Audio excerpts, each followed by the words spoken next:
Halo pemirsa Kitab Mawas Diri. Dalam video kali ini, saya akan membawakan sebuah pembahasan yang berjudul Sejarah Riwayat Gerbang Mojopahit. Semoga pembahasan ini dapat menjadi pengetahuan untuk kita semua. Tanpa berlama-lama lagi, langsung saja kita ke pembahasannya.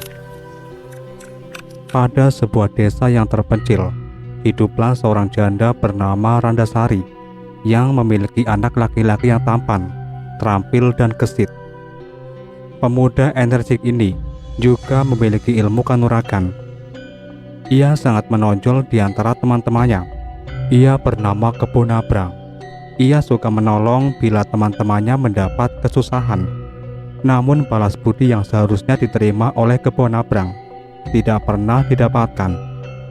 Meski Keponabrang tulus dan tidak pernah pamrih dalam membantu masyarakat sekitarnya, masyarakat selalu mencemooh Keponabrang sebagai anak lompoar, anak jadah yang tidak diketahui bapaknya.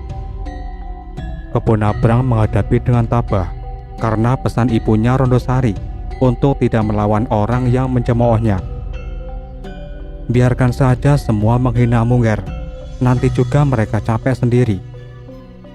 Pada awalnya, Keponabrang menuruti semua pesan ibunya. Namun lama-kelamaan hatinya tak kuat juga. Keponabrang marah ketika seorang pemuda mengatakan bahwa dirinya adalah anak hubungan gelap yang tidak pernah dikehendaki oleh kedua orang tuanya. Panaslah kuping Keponabrang, bergegas pulang ke rumah. Daun pintu ditendang hingga roboh.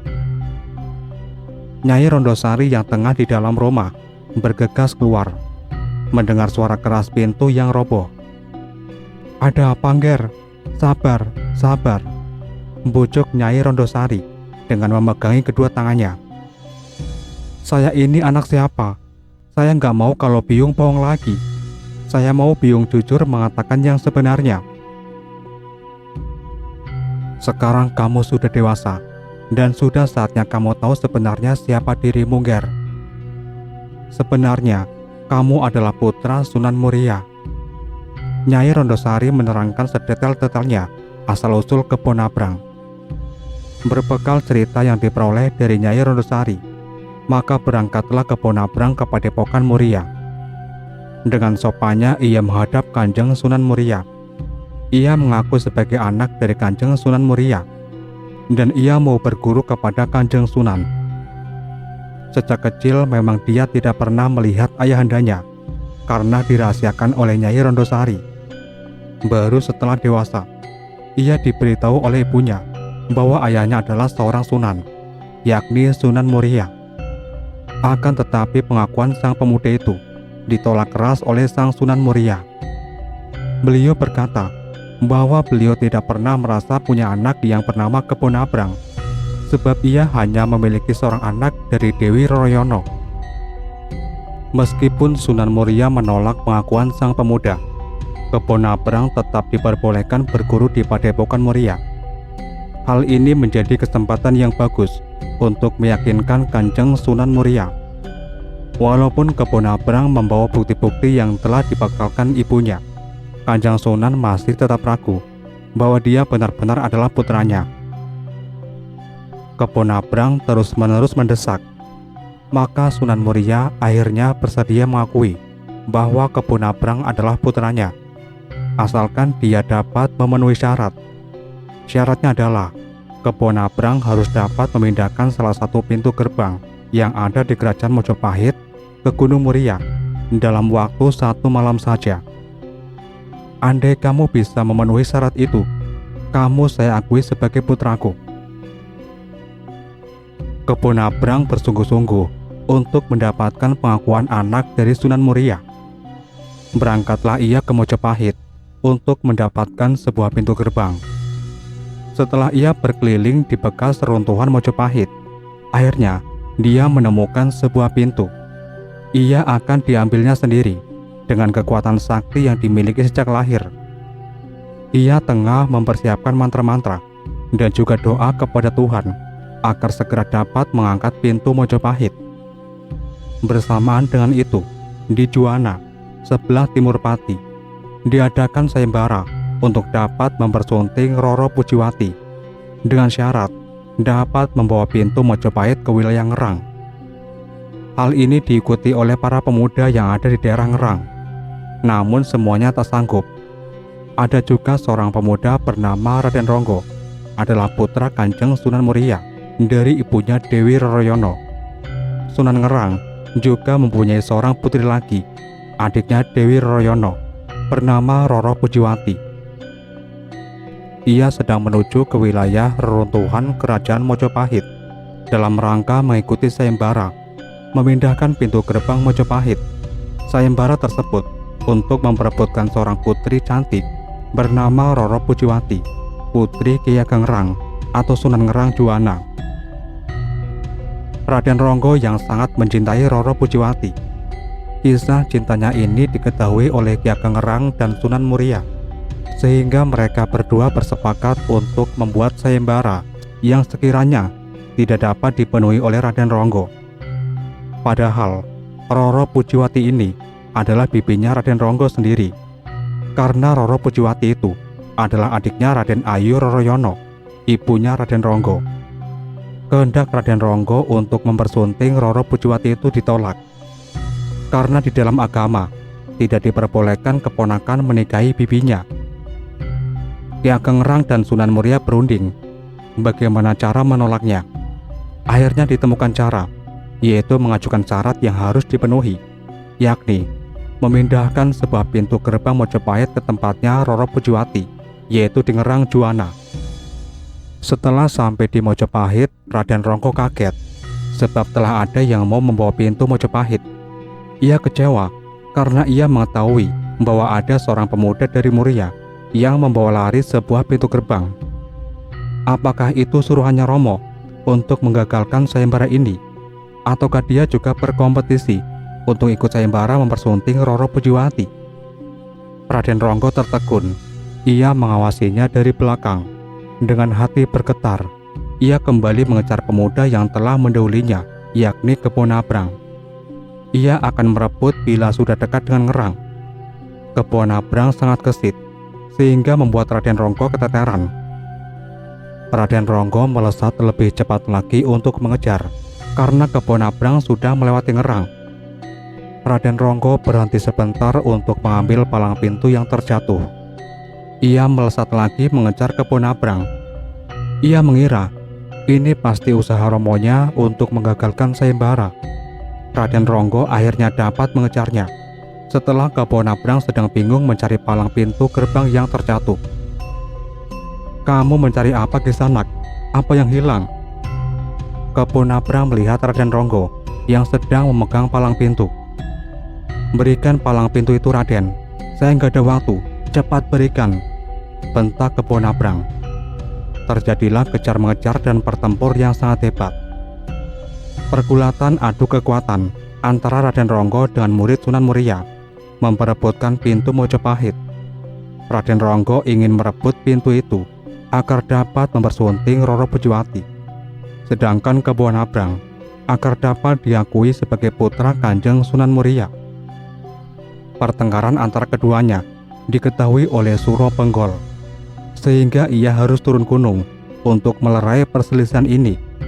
Tempat ini dinamakan Toelo atau Ceto Welo-Welo. Akhirnya, Suro Penggol mampu meredakan pertempuran perang saudara antara sesama Sunan Muria. Dalam kesepakatan itu, Raden Ronggo hanya memperoleh sebatang kayu patok. Atas saran Suro Penggol, agar Raden Ronggo mau membawa pulang palang pintu itu ke Ngerang. Tetapi Roro Pujiwati menolak karena syarat yang diminta adalah pintu gerbangnya. Karena cintanya ditolak, maka Raden Ronggo marah. Roro Pujiwati dipukul dengan kayu patok dan lenyaplah Roro Pujiwati di tempat itu. Raden Ronggo tidak mau pulang ke Muria atau ke Ngerang. Ia lebih senang mengembara untuk menghibur hati yang sedang sakit. Kemudian Suro Penggol memerintahkan Kebo Nabrang untuk segera membawa pintu gerbang Mojopahit ke Gunung Muria karena hari sudah mulai fajar. Segera Kebo Nabrang bersiap-siap. Akan tetapi, baru saja diangkat pintunya, ayam jantan berkokok bersautan. Pertanda hari sudah tiba. Padahal syarat yang harus diminta adalah pintu Mojopahit, harus sampai ke Padepokan Muria sebelum pagi datang. Dan oleh Sunan Muria, maka Kebo Nabrang disuruh untuk menunggu di pintu Mojopahit ini. Legenda Pulau Seprapat. Pulau Seprapat adalah pulau terdapat di Kabupaten Pati, tepatnya di daerah Juwana. Kata seprapat, bahasa Jawa yang artinya seperempat. Pulau ini diberi nama Pulau Seprapat karena menurut cerita, Dampo Awang meninggalkan seperempat hartanya di Pulau Seprapat. Pemandangan di Pulau Seprapat sangat indah dan alami, dengan pohon tua yang cukup rindang, sehingga cocok bagi tempat rekreasi saudara dan keluarga. Sedangkan di tengah-tengahnya Pulau Seprapat terdapat makam yang berbentuk musola yang dibangun oleh warga setempat. Pada zaman Mojopahit, ada seseorang yang tidak dikenal. Oleh karena penderitaan yang dialaminya, orang itu pergi merantau dan mengasingkan diri di pulau yang sekarang bernama Pulau Seprapat. Di pulau itu, ia menjalankan pertapaan. Setelah beberapa lama menjalankan pertapaan itu, ia berhasil mendapat pusaka yang sangat berkhasiat. Adapun khasiatnya adalah dapat menyembuhkan atau mengembalikan segala sesuatu yang telah terpisah. Untuk membuktikan khasiat benda tersebut, ular dipotong menjadi dua, kemudian meletakkan pusaka di atas badan ular yang terpotong. Seketika, ular tersebut dapat bersambung dan hidup kembali. Setelah kakak perempuannya mencari kian kemari, akhirnya menjumpainya di dalam Pulau Seprapat itu. Ia diajak pulang, tetapi tidak mau. Bahkan ia menceritakan kejadian-kejadian yang telah dialami selama di Pulau Seprapat. Untuk membuktikan hasil pertapaan adiknya, benda yang tajam itu ia hujamkan pada badan adiknya. Pada percobaan pertama, setelah dipotong lehernya dapat dipulihkan kembali dengan kesaktian benda tersebut. Karena belum percaya dengan kejadian itu, maka dibuktikan sekali lagi pada sang adik. Tetapi percobaan kedua mengalami kegagalan, karena setelah dipenggal, ternyata bagian kepala adiknya menghilang. Oleh karena itu, sang kakak mencari kepala adiknya, namun tidak ketemu. Sang kakak menggunakan kepala kera sebagai ganti kepala adiknya. Dengan menggunakan kesaktian benda tersebut, kepala kera dapat tersambung ke badannya, dan adiknya dapat kembali hidup. Akan tetapi berkepala kera, adiknya yang berkepala kera tadi tinggal di Pulau Seprapat. Setelah kembali, kakaknya menceritakan kejadian-kejadian itu kepada tetangga. Ia mengatakan bahwa adiknya di sana tidak hanya berkepala kera, tetapi juga menjaga pulau tersebut. Di samping itu, adiknya juga menjaga harta benda Dampo Awang yang masih berada di sana, yang banyaknya seperempat dari harta bendanya yang ada ketika dia kalah dalam pengadaan jago.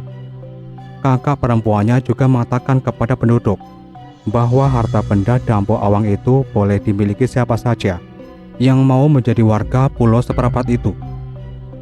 Dengan keterangan-keterangan itu, maka banyak warga datang ke Pulau Seprapat untuk menuruti cita-citanya, bahkan disinyalir sampai sekarang. Karena tebalnya kepercayaan, maka menurut berita-berita, apabila orang yang ingin kaya itu telah mencapai dan sampai ajalnya, maka orang-orang itu matinya menjadi keluarga di Pulau Seprapat. Pulau Seprapat merupakan tempat bersejarah bagi warga Juwana yang sudah lama dikenal oleh para pengalaperka dengan sebutan Pulau Seprapat, dan menjadi bagian dari luas wilayah Desa Bandar, Kecamatan Juwana, Kabupaten Pati. Pulau dengan pohon tua cukup rindang itu, di tengah-tengahnya terdapat sebuah makam bertajuk musola yang dibangun oleh warga setempat. Jauh sebelum itu, cungkup makam dari kayu tersebut cukup tua dan tak terawat. Di balik cungkup itulah, menurut cerita tutur, dimakamkan seorang tokoh yang disegani pada masa berkembangnya agama Islam di daerah pesisir pantai utara Jawa, yakni Mbah Datuk Lodang. Oleh warga, sejak pulau tersebut tidak lagi digunakan untuk ngalaperka, namanya diubah menjadi Syekh Datuk Lodang Wali Joko. Karena itu, tiap tahun sekali pada bulan Syawal atau bersamaan dengan perayaan tradisional nelayan yang dikenal dengan sedekah laut. Dilangsungkan pula peringatan atas tokoh tersebut. Di pulau itu diselenggarakan acara ziarah dan dilanjutkan dengan pengajian. Tentang siapa Mbah Datu Lodang, konon menurut cerita tutur tinular, hidup pada masa Juwana, di mana sudah berdiri Padepokan Ngerang sebagai pusat penyebaran agama Islam dengan tokoh pemukanya, Ki Ageng Ngerang. Letak tepatnya di Dukuh Ngerang, Desa Trimulyo, berbatasan dengan Bandar, keduanya di Kecamatan Juwana. Karena semasa hidupnya tak pernah menikah, kecuali hanya menggembleng ilmu jaya kawijayan murid-muridnya, maka warga memberinya nama tambahan, yaitu Wali Joko. Akan tetapi, ada salah satu murid yang mencemarkan nama perguruan di Pulau Seperapat, yakni Maling Kapa atau Maling Kopo, yang nama aslinya adalah Joko Pilang, anak Maling Pekuon. Maling Kopo atau Maling Kapa diam-diam berhasil membaca kitab milik gurunya yang berisi tentang kelemahan semua murid Panti Ngerang. Satu di antaranya adalah Adipati Mondoliko atau Mandalika, yaitu Patak Warak, yang membawa kabur putri Ki Ageng Ngerang, Roroyono, yang sudah dijodohkan dengan murid seperguruan, Said Kusumastuti atau Sunan Muria. Dengan pusaka milik gurunya yang juga dicuri, Maling Kopo atau Maling Kapa berhasil membunuh Patak Warak dan mengembalikan Roroyono ke Panti Ngerang. Dia disuruh memilih antara dijodohkan dengan Roroyono atau diberi kekuasaan sebagai Adipati Puntar atau nama lain sekarang sebagai Bendar. Kendati Maling Kopo atau Maling Kapa awalnya memilih sebagai penguasa di Puntar, tapi belakangan juga tertarik untuk mempersunting Roroyono yang sudah dinikahkan dengan Sunan Muria. Karena itu, cara sebagai maling pun dilakukan, yaitu menculik Roroyono dan disembunyikan di Pulau Seperapat. Akibatnya, dia harus berhadapan dengan murid Ngerang lainnya, yaitu Adipati Tunjung Puro, Cokrojoyo. Akhir cerita tutur tersebut, Maling Kopo pun harus mati di tangan Adipati Cokrojoyo. Sampai di sini dulu pembahasan kita kali ini. Nantikan pembahasan-pembahasan berikutnya. Tetap di channel Kitab Mawas Diri.